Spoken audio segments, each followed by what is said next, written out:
Hey guys, this is Elena. Thank you for tuning in. I'm sorry I did not leave a video yesterday. I had been under the weather. As you can see, my face is still swollen from a tooth infection that just popped out of nowhere this week. Imagine the week that I feel comfortable to be transparent and share my story.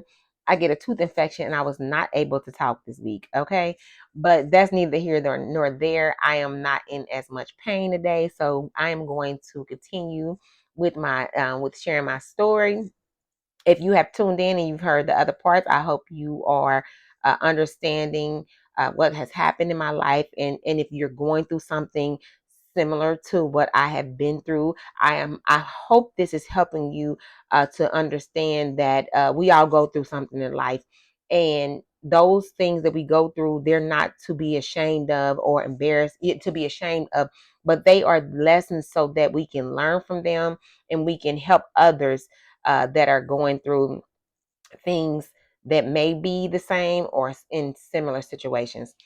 So, in the last video, I spoke about how I had made the big move, and he had I spoke to his girlfriend and how I was taking care of one of a child that was supposed to be his, and we found out that the child wasn't his. So as the time went on, I moved overseas. I was staying there. Um, and I'm going to skip a lot because it's so much.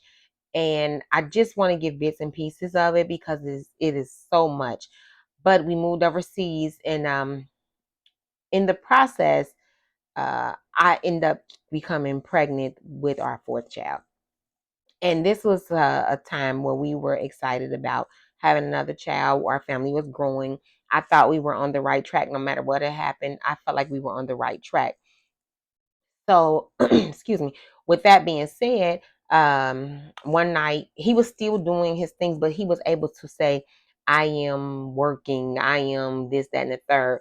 But now that I'm looking back, I know it was all a lie. So, I became pregnant with our fourth child. And in that process, the business was growing, my family was growing.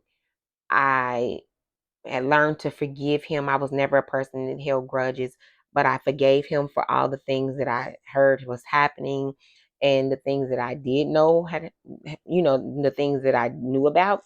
I had forgiven him, and I decided to stay, pray, and try to keep my family together, because this is what most people tell you, that what God has put together, no man can tear apart. However, I didn't realize that my marriage was not put together by God. It was something that I wanted and something that he wanted, and we placed it together. So, uh, whether he put it together or not, we put it together, and so we went through whatever we went through. Not saying that marriages that are put together by God don't have issues, but you can tell that this marriage was put in place to take me off of my track, to hinder the blessings that God had given me. And I always seen it, and I always told people, I don't think God put me in this marriage. But people say, well, you wouldn't been married and you wouldn't have children if God didn't want that, this and the third. But I don't believe that's true, because I don't believe God ordained that marriage. So, anyways, we're on baby number 4, and everything is going great. We're moving, we're working together, and we purchased a home. We purchased this home, and we're doing some work on the home. In the process of us doing work on the home, he's going in and out of town for business, and I'm thinking this is normal. It's okay. I have nothing to worry about.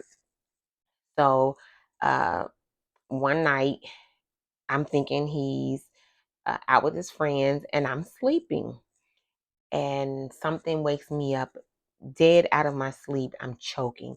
And I remember my daughter, she comes in, she's worried because I'm choking. I can't catch my breath. It almost felt like something was strangling me around my neck. And I'm like, I'm in panic mode. I jump out of bed and I'm like, God, please help me. I don't understand what's going on.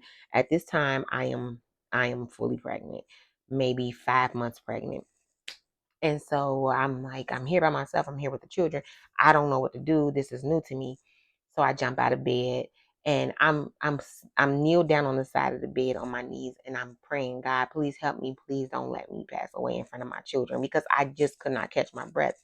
In the midst of me praying, I hear something say, I want you to get up and get dressed, and I want you to go to the house that you all purchased. And I'm like, what? I'm thinking I'm losing my mind. So I get up, and I'm obedient at that time. I get up, I get dressed, and my children are like, where are you going? I said, I have to go see something.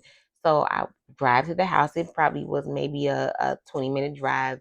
This is maybe 3 o'clock in the morning, and we're overseas. I don't know where I'm going, but I knew how to get to that house. So I drive there, and they have gates in these walls. So I have the guy open the gate. I walk in. I look in, and I didn't see anything.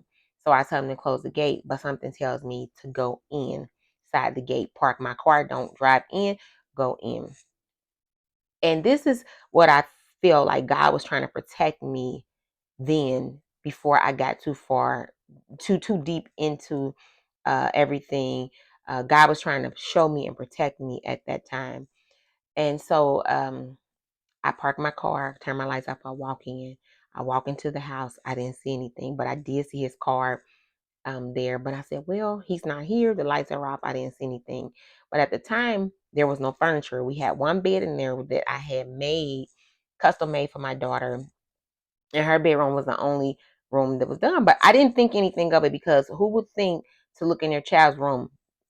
As a mother, I know that I would never do anything um disrespectful in my child's bed. So I walk back out, and something tells me to turn back around again and go in the room. So I go back in, and when I approach the room, I open the door, and he's laying in the bed. And I found it odd, but I was like, well, maybe he's been drinking, and he couldn't make it home. So he decided to lay here. I call his name. He says, yes. I said, are you okay? He tell me, yeah, I had just been drinking too much tonight, and I just felt I needed to lay down because I didn't want to drive. I was too drunk. And so I said, okay, so I'll just leave you here and I'll go home. As I walked back out, I stopped. I closed the door and I stopped. And I felt this chill over my body. And when I say I felt this chill over my body, I turned back around and opened the door. And I turned the light on, but the light was a chandelier to like turn different colors. So it wasn't a bright light, but it was like multiple color lights shining. And I asked him, I looked at him, I said, who do you have in here? He says, nobody. So I went to the closet, and there was nobody in the bed. And remind you, the room is dark. So he's like, oh, nobody's in here. It's just me. So I go on the other side of the bed by the wall, and it's a young lady. She's naked. She's laying on the floor. And mind you, I'm 5 months pregnant with our fourth child.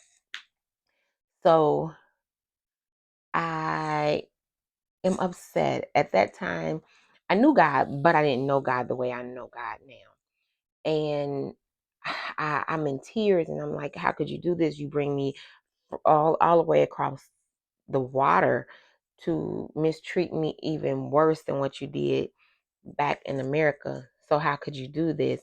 And he's like, oh, I don't know who she is. She's a witch.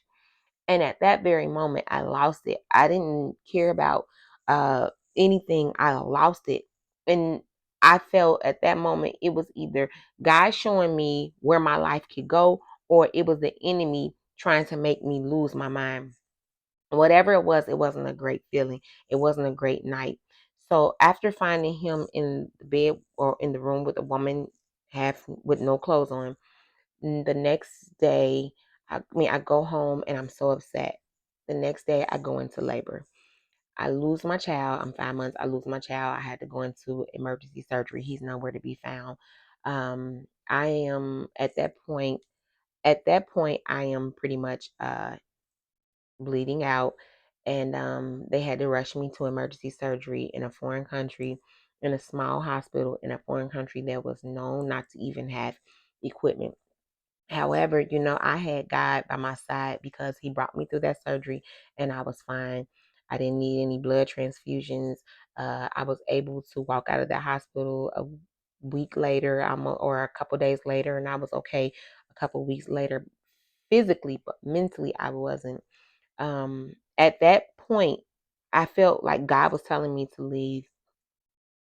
I started to go to church more. After that, I started to get closer to people who were in the church, and I tried to figure out what it is God wanted from me.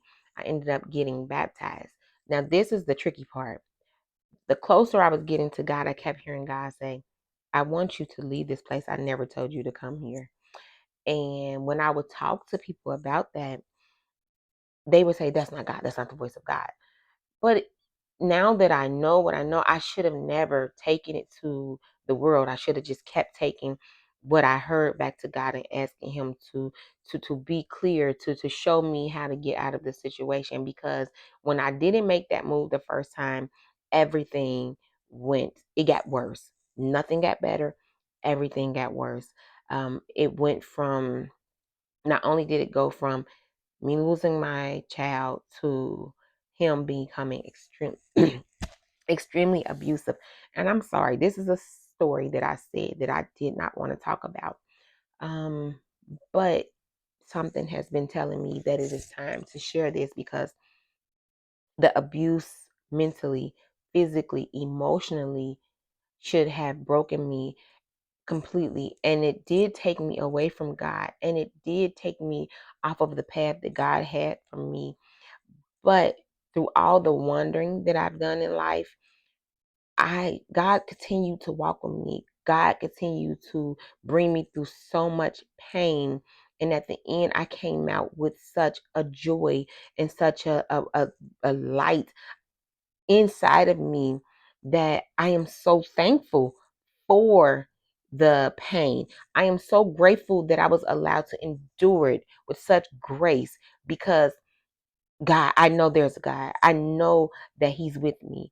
So even though I went through all of that, I am thankful that God allowed me to go from wandering to worshiping, um, from having so much anger to love, having so much confusion to clarity. And I just pray that this testimony continues to help someone